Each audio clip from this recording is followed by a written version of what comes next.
E voglio presentare a tutti coloro che sono in piazza a casa due piccole componenti con il vestitino tradizionale di Bonorva. Un applauso per queste due signorine. Una si chiama... E tu? Non avete voce, non sento il nome, dimmelo forte.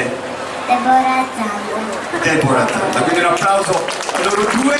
Grazie Roberto di cuore per questi suoni della memoria che hai portato su questo palco. Ovviamente vedete la bellezza in fondo al nostro palco. Loro adesso ci raggiungono con un bel applauso. Sono Sas Bonorvesas e arrivano da questo centro del Meilogu. Venite qua vicino a me.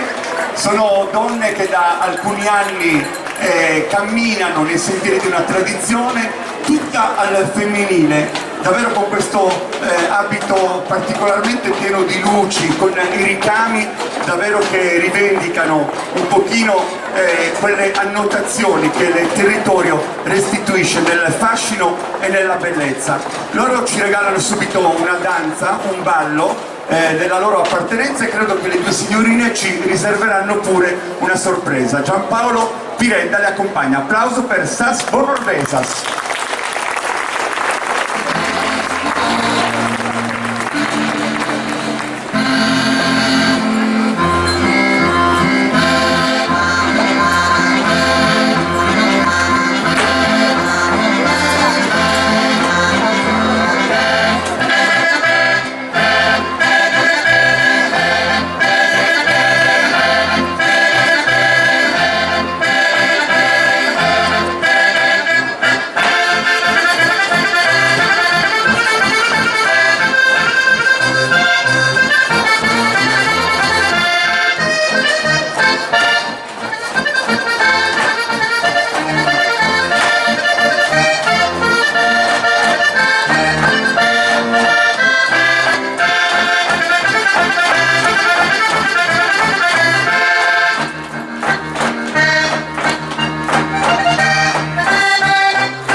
Bonorva, le donne, guardate le piccoline che stanno cercando di inserirsi in questo viaggio verso l'uscita. Invece dovete stare vicino a me perché insieme chiediamo agli amici che ci seguono da casa di aspettare soltanto 60 secondi. Ecco, si abbassa anche lei, guardate qua, seduta anche tu, perfetto, 60 secondi, applauso, a tra poco, ancora festa su questo palco.